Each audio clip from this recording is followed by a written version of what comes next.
What a game, Punjab আ গয়া final মে। এবারের আইপিএল ফাইনালে ইতিহাস হতে চলেছে। ব্যাঙ্গালোর আর পাঞ্জাব কোনোদিনও ফাইনাল জিতেনি, তবে জিতবে এবার। কিন্তু কে, সেটি জানাবো আপনাদের। নমস্কার, আমি প্রীতিশ, আপনাদের স্বাগত জানাই ক্রিকেট স্ট্র্যাটেজিতে। আমরা একটি লড়াই হেরেছি কিন্তু যুদ্ধ নয়, এই কথাটি প্রমাণ করে দিল শ্রেয়াস আইয়ার। বড় ম্যাচের বড় খিলাড়ি শ্রেয়াস আইয়ার। বৃষ্টিবিঘ্নিত ম্যাচে টস জিতে প্রথমে ফিল্ডিং এর সিদ্ধান্ত নিয়েছিলেন শ্রেয়াস আইয়ার। বৃষ্টির পর আকাশ যেমন আরো সুন্দর দেখায় শ্রেয়াসের পাঞ্জাব কিংসের ক্ষেত্রেও একথা বলা যায়। আত্মবিশ্বাস, সংকল্প ও জেদ ত্রয়ীর সংমিশ্রণ যেন ঝরে পড়ছিল তাদের খেলায়। তারই ফলস্বরূপ মঙ্গলবার ফাইনাল যুদ্ধে রয়্যাল চ্যালেঞ্জার্স ব্যাঙ্গালোরের মুখোমুখি হতে চলেছে পাঞ্জাব কিংস। ক্যাপ্টেন শ্রেয়াস আইয়ারের এক্সপ্রেশন খুব কম দেখা যায়, ঠিক যেন নতুন ক্যাপ্টেন কুল। বোর্ডে 204 রানের টার্গেট, যখন ব্যাটিং এ নামে নিশ্চয়তা ছিল না ম্যাচ জেতা যাবে কি যাবে না। তার উপর প্রথম কোয়ালিফায়ারে মাত্র 101 রানে অল আউট হয়ে গিয়েছিল তারা। সেই চাপ তো ছিলই, ঠান্ডা মাথায় একটি ইনিংস খেলেন যে ইনিংসের জন্য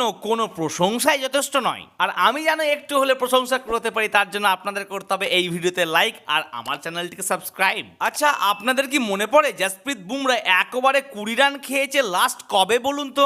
মনে পড়বে না।